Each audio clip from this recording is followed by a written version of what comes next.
In the early 2000s, the PC was my only way to play games. I didn't get a PlayStation 2 until 2004, and while I play console games elsewhere, at home the PC reigned supreme. And one of the games I remember best from that time was Gast, this cute little creepy point-and-click adventure game, developed by Swedish studio Idle FX AB. This was the first of 5 games they would develop. One of the games is actually Drake of the 99 Dragons, an infamous game with huge ambitions that sadly never lived up to its potential. I spoke with the founder of Idle FX, Marcus Thorell, who did a lot of work on Gast. I wanted to know more about how the studio came to be and how he began game development. I started to work very early doing role-playing games in a company called Target Games, or Äventyrsspel in Swedish.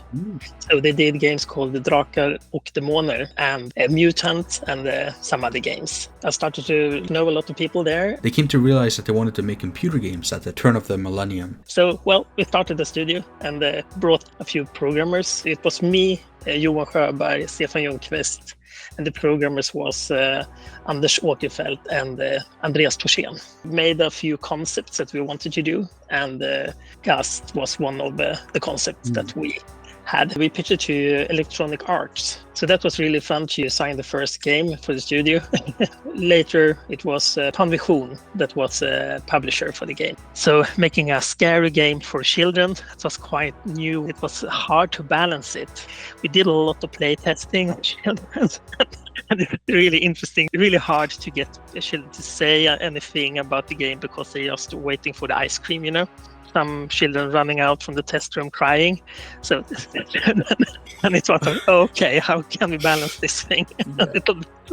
Scary game for children is like, not for all children. I think you know when you buy it, my children are going to like this or not. I received concept art from Marcus. To see an earlier version of the logo where there's a pumpkin in the A instead of Beelzebub. And speaking of him, there's actually some concept art showing what he used to look like. I really love the design they ended up with. I think it's a lot creepier. I also got some concept art of the clock tower, which was originally a standalone structure before being added to the main mansion. And Gast himself really didn't receive many changes outside of his hands being more like smooth looking. It's super cool to see, and I really appreciate getting all these old documents and photos. Let's finally take a deeper look at the game itself, which thankfully was easy to set up on my computer. Usually old games need a lot of finagling, but this one worked without much issue. When booting up the game, we're greeted by a creepy sound.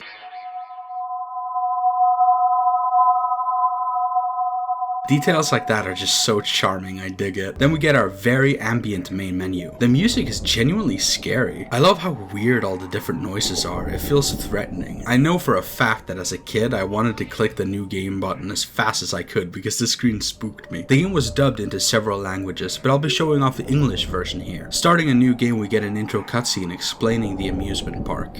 Far, far away, an old amusement park awaits you. It has changed from what it once used to be into a dream. Welcome to your darkest nightmare.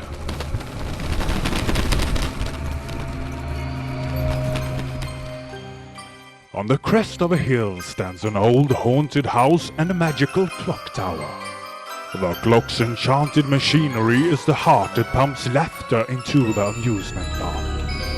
But now it has been stopped. We play as Gast, a cute little ghost janitor who's responsible for taking care of the park. We have to defeat the evil clown Beelzebub and all of his little henchmen to get their soul stars. I really like the music. The creepy and fun amusement park theme of the opening is just so fun. I think Johan Egerktanz did a great job with this track. It just oozes of atmosphere and adds a lot of character to the cutscene. Starting our new journey at the gates, you move your cursor and Gast will rotate in that direction. As you hold the mouse button down, he'll float towards it. I was told that the reason he's floating instead of using legs to walk isn't just because he's a ghost, but it was an easier way to go about it rather than animating it, which I think is a pretty fun idea. There's a small flea man following us around, and suddenly the floor underneath us gives way to the scary plant. This game loves messing with you like this, having spooky things happen to you and you just gotta quickly figure it out. The flea man's eaten by it and I get a soul star. I kinda panic and run around wildly until I press the green lever and close the opening, giving me another star. So far, so good. Hovering over items of interest will have the narrator say what that item is out loud. Clicking it will collect it, which will obviously come into good use later. You can't take any damage, but the more scared Gast gets, the more his expression in the corner changes. This mechanic I do find a little confusing and I wish it was explained better. It is explained in the manual but not in the game itself. Basically, how scared Gast is determines how long you have to be on the final ride. If you drink water that you find around the stage, then you can get less scared. This is the ride where you enter to fight Belzebub the Clown, but to enter the ride you need at least 3 stars. The more henchmen you take care of, the easier this section gets. You can enter this ride early on, which is pretty cool. The whole game is mostly about preparing yourself for this ride and the eventual boss fight that follows after. So onwards we go to explore the areas around us. The backgrounds are delightfully spooky. It gives me a sort of Tim Burton-esque vibe, which was very much the intention. The game developers were heavily inspired by Nightmare Before Christmas, and you can tell just by looking at it, but I think it works great. I found these areas to be really scary to explore as a kid, but in a way that kept me engaged with the game. I also want to point out, in a different playthrough, the flea man followed me to this giant plant and then got eaten. There's a lot of little interactions that can change depending on what you do, and since this game is fairly short, it gives you a good reason to replay it and find new secrets and cutscenes. A lot of the creatures you find need something, and giving them what they ask for nets you useful stars. The voice acting is charming, even if it's a bit rough. You can tell it's the original Swedish developers voicing the characters because of the accents, but honestly, I just think that's fun. I'm so thirsty. Give me something to drink. What is my body without the soul? Just a big black empty hole. The backgrounds look fantastic. They're all pre-rendered, which was pretty common in this era if you wanted to get more detailed environments. Though they can be a little confusing to traverse because sometimes I'll leave a screen on the left side and then I'll come in from the next screen also on the left side, but because of the way the map loops around on itself, I can understand why that happened. It's hard to account for every direction a player can come from, but this is only a problem in like 1 or 2 spots. For the most part, it's pretty easy to traverse. I also feel a bit mixed about the limited inventory system. You can only carry 6 items at a time, and often you'll need to drop something somewhere, and if you need that item again later, you gotta go find it again. The map is big, but not massive, so it's not the biggest deal breaker, but I do kinda wish you could have a larger inventory. The characters you meet are very wacky and spooky. They have a lot of jokey dialogue, which is fun. The whole world is very wacky. There's a headless man who needs slime to reattach his head. There's a bat that needs fancy blood, because, you know, he can't just have common, like, blood, like, disgusting, you know, it has to be fancy. There's a hungry plant that I fed a lot of food, but then he fucking ate my bat friend, and I got pissed off, so I made plant poison and I killed him.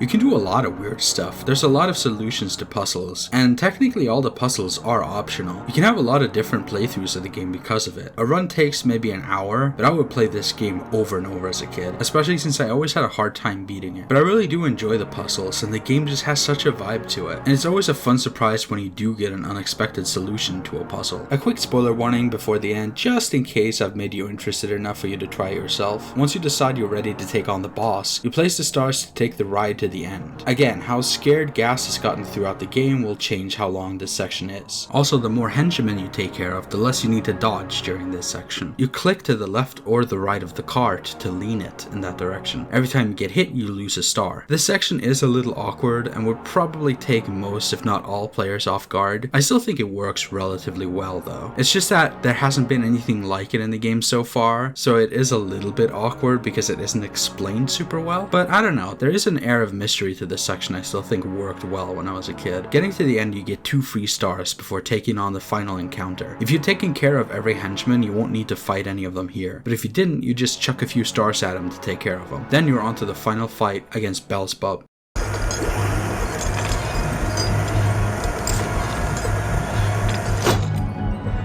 Try to hit me! He pops out in different spots and you just gotta throw stars at him and hope you have enough to take him down. There's also some obstacles in the way that you can hit, so you gotta be careful and be accurate with your aim. But it only takes a couple of hits to defeat him. If you fail here, then Gast will be alone crying, so don't fail. Gast is too adorable, he doesn't deserve it. Landing that final shot and Belzebub finally falls. The clock tower goes back to normal and the color returns to the land. The amusement park is back to the way it should be, and the children return to enjoy the park while Gast is taking a little ride on the merry-go-round around, as a reward, a well-deserved one at that. This game is a lovely little title, a little rough around the edges, but overall worth a try. After 2003, the developer was merged with a company called Hidden Dinosaur. After a few more mergers, all the studios combined to Hidden Entertainment, who would go on to keep making adventure games on the PC. It's been really fun to revisit this old game. It's got its flaws for sure, but it's still great overall. And Marcus Thorell also let me know that I could share some exciting news. He recently bought the rights to Gast and is wanting to do a new game, either a remaster or a remake of some kind, so please keep an eye out for that. Hopefully we'll get to hear about it sometime soon. And that's all I got for you this time. Thanks for watching.